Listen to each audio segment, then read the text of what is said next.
बोल मेरे श्री गुरु महाराज की जय। बोलो साचे दरबार की जय। गंधवासी भगवान की जय। बोल मेरे सदगुरुदेव महाराज की जय।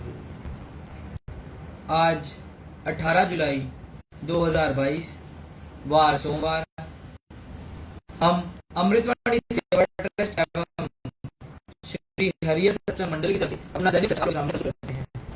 अमृत वचन। जिसको जो सद्गुरु की आज्ञा हो उसके लिए वही भक्ति है।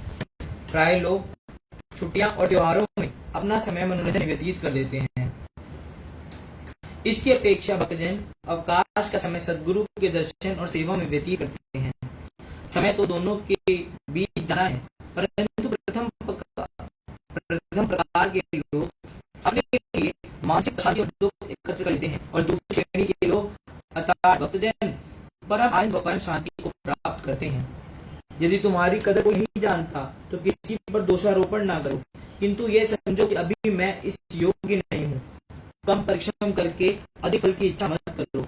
जो सेवक फल की आशा रखे बिना आठों याम सेवा में संलग्न रहता है वह मालिक से कुछ प्राप्त कर सकता है और मालिक भी उससे गुप्त कुछ नहीं रख सकते। मालिक द्वारा प्रदान की हुई देन का शुक्र करो और प्रतिदिन कुछ समय निकाल कर भजन अभ्यास में बिताओ। किए हुए पापों के लिए हृदय से पश्चाताप करो और भविष्य में ना करने का प्रण करो। धनवान वही हो सकता है जिसका व्यय कम और आय अधिक हो।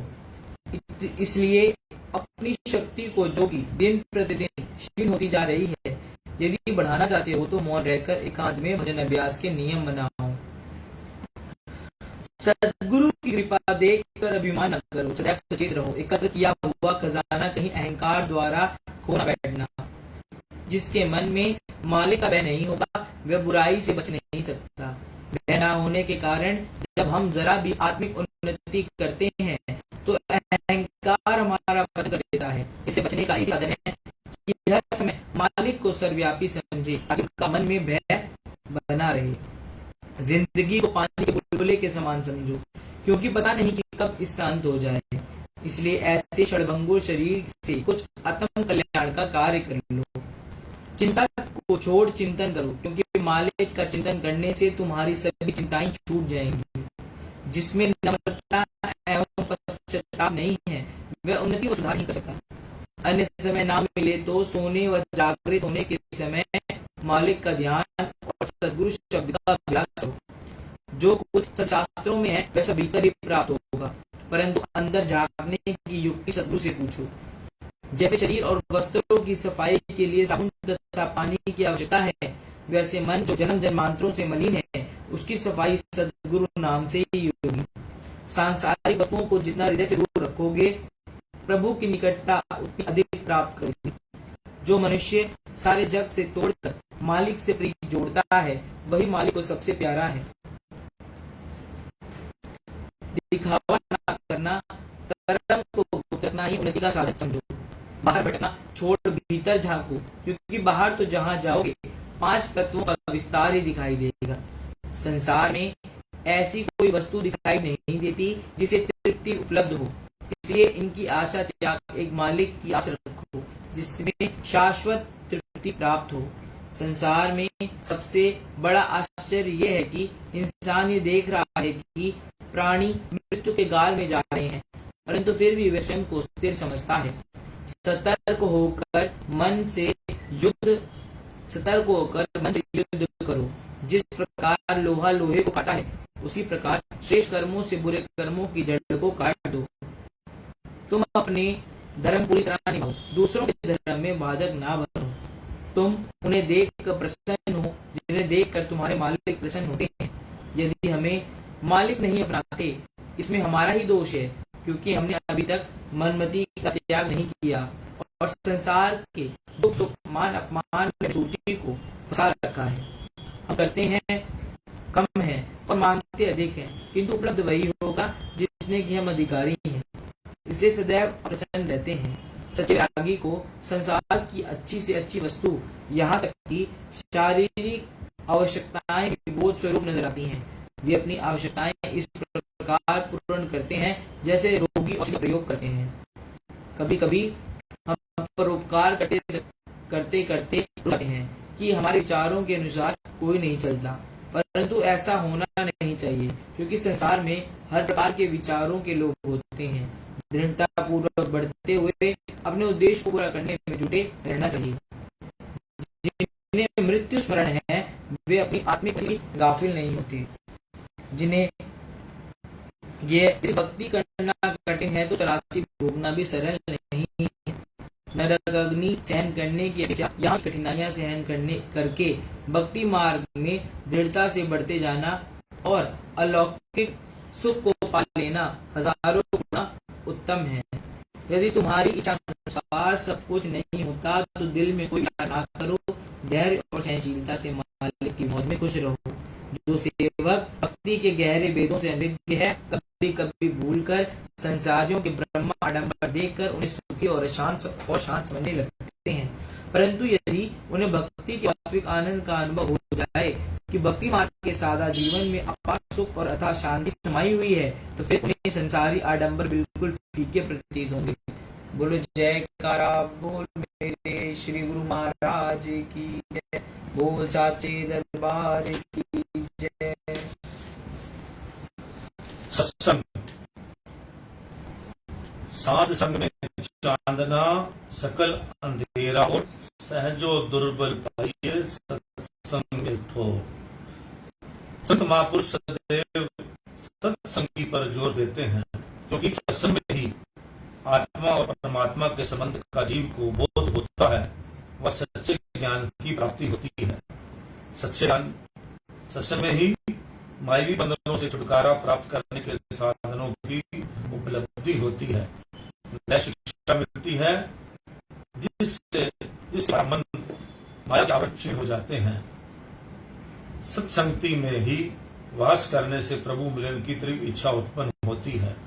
सत्संगति में ही भक्त को राह दर्शाई जाती है, जिस पर चलकर जिज्ञासु परमात्मा से एकीकरण स्थापित करता है। सत्संग का अर्थ क्या है? सत अथवा सच्चा संग, अर्थात संत महापुरुषों की संगति, जहाँ केवल उस सत्य की खोज की पथ कराई जाती है, जहाँ केवल सत्य वस्तु के ज्ञान की उपलब्धि होती है। मन माया से परे भौतिक जगत के आकर्षणों से परे होकर जीव को आत्म ज्ञान कराया जाता है। मन को पूर्ण रूपेण उस परम पिता परमात्मा की ओर मोड़ा जाता है, जिसकी जीवात्मा अंश है। सत्संग का एक अमूल्य निधि है।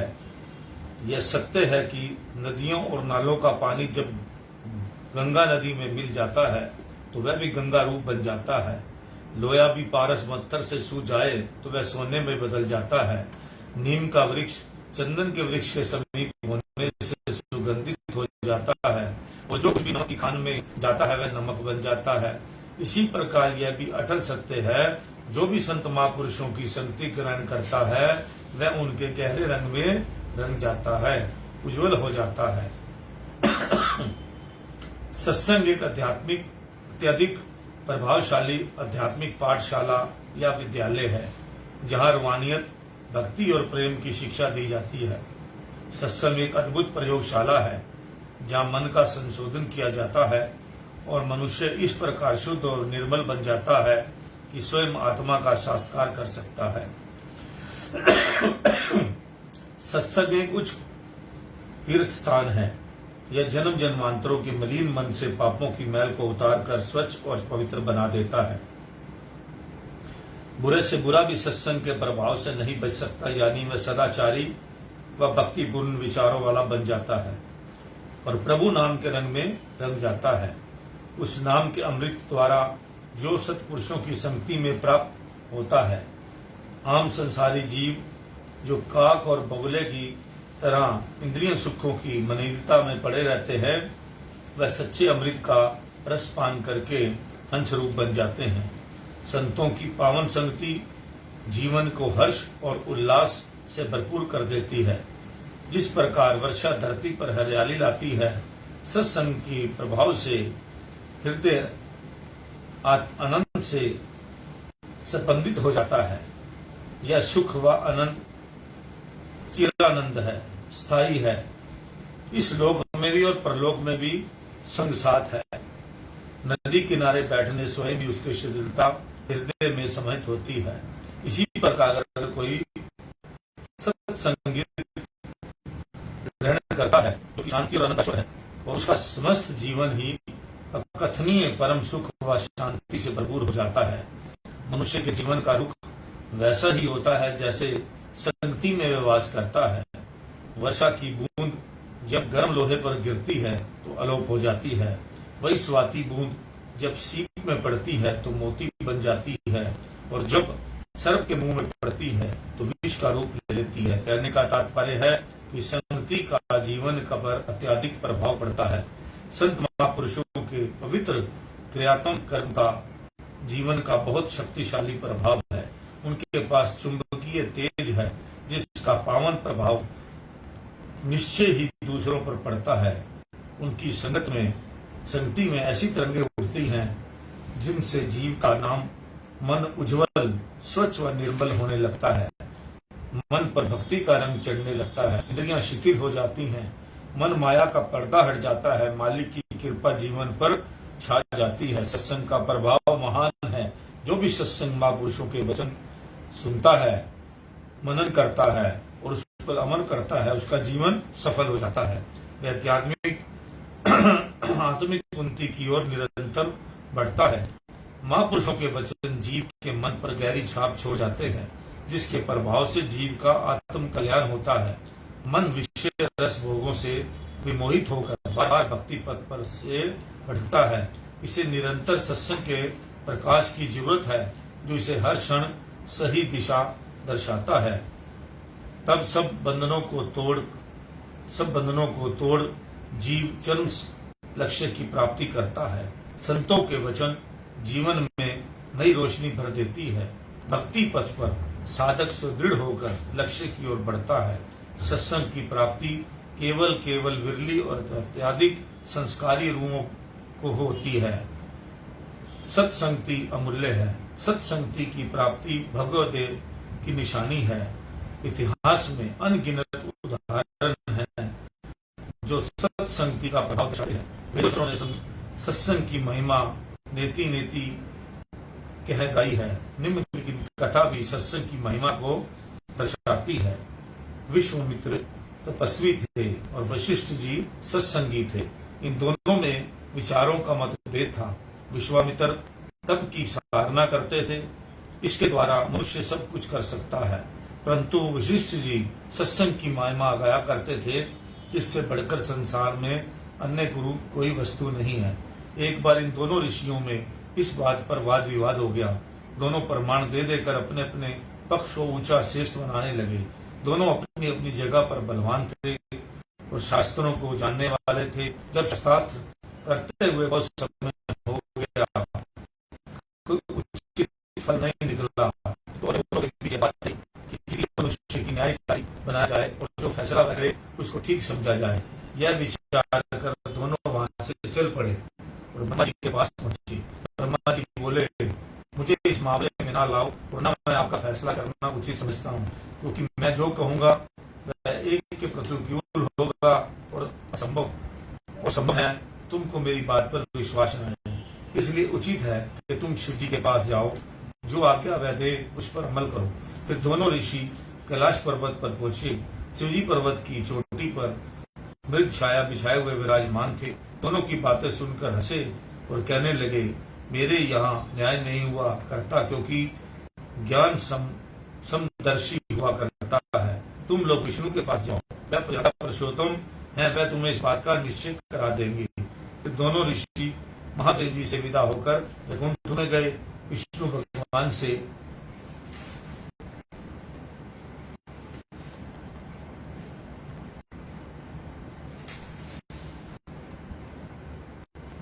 उनका यथो योग्य स्वागत किया और सत्कार सहित दोनों को बैठाया और शांति से पूछा, आप लोगों का शुभ आगमन कैसे हुआ। दोनों ने हाथ बांधकर प्रार्थना की, भगवान सत्संग और तप की महिमा पर झगड़ा हो रहा है, आप न्याय करें कि दोनों में क्यों विशेष कौन है। विष्णु भगवान बोले, मैं तुम्हारा झगड़ा मिटा तो दूं, परंतु मेरे विचार में उचित यही है तुम दोनों शेषनाग जी के पास जाओ, वह भली भांति झगड़े को समाप्त कर देंगे। विष्णु भगवान की आज्ञा पाकर दोनों वहां से विदा हुए, पताल में पहुंचे। शेष जी अपने सहस्त्र मुखों से भगवान के नाम की स्तुति कर रहे थे। इन्होंने जाते ही प्रणाम किया और बैठ गए। शेष नाग जी को देखकर बोले, आओ ऋषियों, ऐसे दर्शन किए। दोनों ने अपनी कथा सुनाई। शेष बोले, मैं तुम्हारा झगड़ा समाप्त कर दूंगा, परंतु तुम देखते हो कि मेरे सिर पर संपूर्ण धरती का बोझ है। यदि तुम में से थोड़ी समय के लिए धरती को थाम रखे तो मुझे सोचने का अवसर मिल जाएगा। विश्वामित्र का स्वभाव बड़ा उग्र था, तुरंत उठे और अपने तप का बल देकर धरती को कंधों पर उठाने लगे, परंतु जो ही धरती का बोझ कंधों पर पड़ा एकदम घबरा उठे। महाराज, यह बोझ मुझसे नहीं सहा जाता। शेषनाग बोले, वशिष्ठ जी तुम उठाओ। वशिष्ठ जी ने कहा, हे धरती, यदि मैंने यथार्थ रूप से सत्संग किया है तो एक पल भर का फल मुझे दे देता हूँ, एक पल भर का फल तुझे दे देता हूँ, तू ठहर जा। वशिष्ठ जी का ये कहना था कि धरती अडोल खड़ी हो गई। शेषनाग बोले, देखो विश्वामित्र, अब फैसला अपने आप हो गया, अब बोलो क्या चाहते हो। यह सुनकर उन्होंने शेषनाग के चरणों में मस्तक झुकाया और वहां से विदा होकर अपने अपने आश्रम को चले गए। तप के वर्ष 1000 हो, सत्संग घड़ी एक, तो भी नहीं बराबरी, शुक्र देव किया विवेक। इस प्रकार योग, यज्ञ, तप और ज्ञान आदि कोई भी सत्संग की बराबरी नहीं कर सकते। सत्संग की महिमा इस सबसे ऊपर है। जो लोग संतों के सत्संग में जाते हैं उनके मार्ग ये सीढ़ियां अपने आप तय हो जाती हैं, और जो साधन शास्त्रों में कहे गए हैं सत्संग में आ जाने से स्वयं भी प्राप्त हो जाते हैं। इसलिए कुछ विशेष साधन करने की आवश्यकता नहीं रहती। संत पलटूदास जी ने भी सत्संगी व संतों की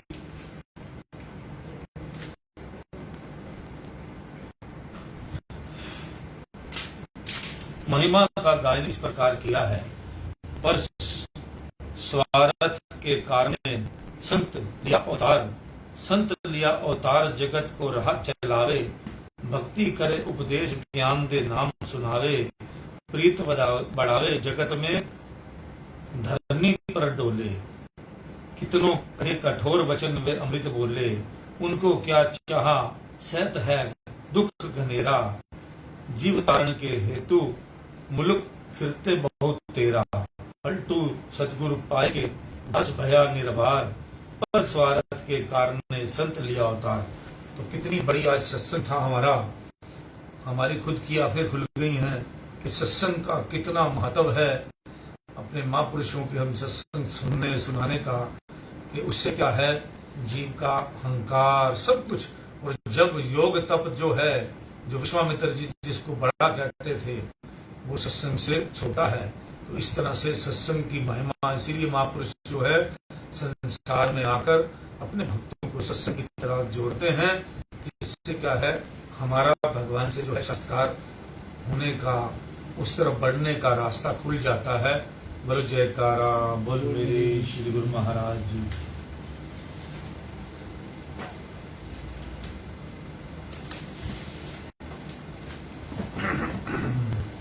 सत्संग, खीर।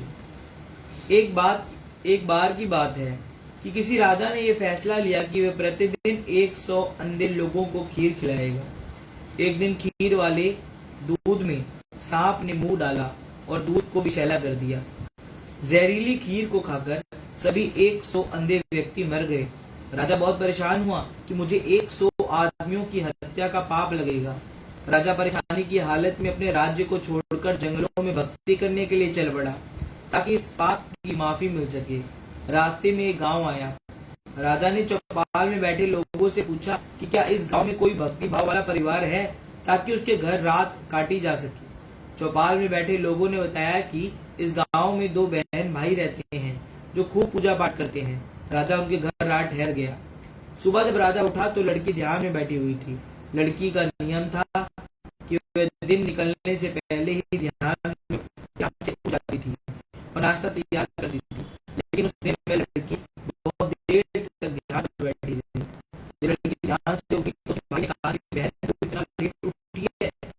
अपने घर मुसाफिर आया हुआ है, इसने रास्ता के रोज जाना है, तुझे ध्यान से जल्दी करना चाहिए था। लड़की ने जवाब दिया कि भैया ऊपर एक ऐसा मामला उलझा हुआ था, इसने परिस्थिति को बिगाड़ दिया था। आप फैसला सुनने के लिए गई। चलिए, उसके भाई ने पूछा क्या बात थी।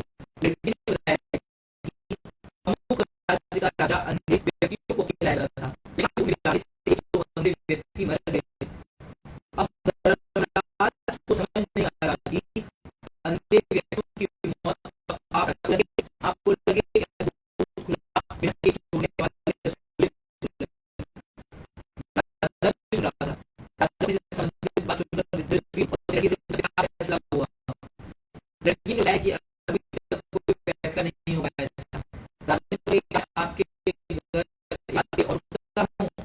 दोनों बहन भाइयों ने खुशी से उसको आकर राजा आगे के लिए रुके। लेकिन बाद में बैठे लोग दिन भर यही चर्चा करते रहे कि जो व्यक्ति हमारे गांव में एक रात रुकने के लिए आया और कोई भक्ति भाव वाला बोला था, उसकी भक्ति का नाटक तो सामने आ गए। रात काटने के बाद वो इसलिए जवान लड़की को देखकर उस व्यक्ति की नीयत छोटी हो गई, इसलिए उस सुंदर और जवान लड़की के घर पक्के तौर पर ही ठहरेगा या फिर लड़की को लेकर भागेगा। बाद में उस राजा की निंदा होती रही। अगली सुबह लड़की फिर ध्यान पर बैठी और अपनी समय ध्यान से उठ गई। तो राजा ने पूछा अरे व्यक्ति का पाप किसको लगेगा। लड़की ने बताया कि वे पाप तो हमारे गांव के चौपाल में बैठने वाले लोग बांट के लिए गए। निंदा करना कितना घाटे का सौदा है। निंदक हमेशा दूसरों के पाप अपने सर पर ढोता रहता है और दूसरों द्वारा किए गए उन पाप कर्मों के फल को ही रोकता है। अतः हमें सदैव निंदा से बचना चाहिए। भक्त कबीर दास जी ने कहा है कि जन कबीर को नींद सार, निंदक डूबा हम उतरे पार। बोलो जयकारा बोल मेरे श्री गुरु महाराज की।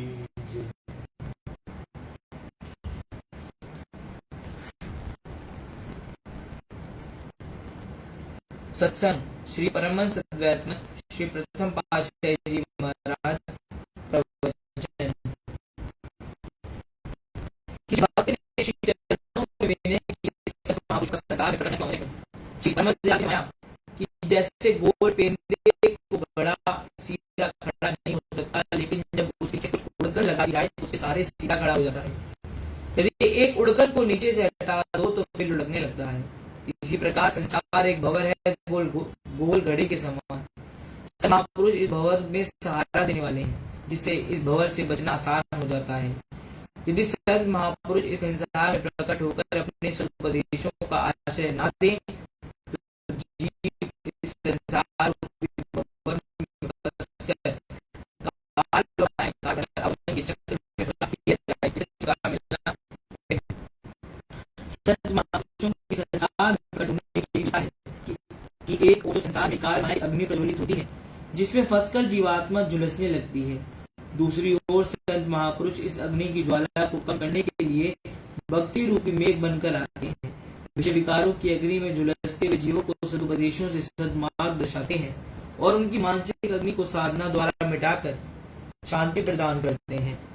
जैसे अग्नि को शांत करने के लिए पानी, भूख मिटाने के लिए भोजन, अंधेरा दूर करने के लिए रोशनी की जरूरत है, अंधेरा पानी अथवा भोजन से दूर नहीं हो सकता। अग्नि को शांत करने के लिए रोशनी अथवा अन्य वस्तु सामर्थ्य नहीं रखती।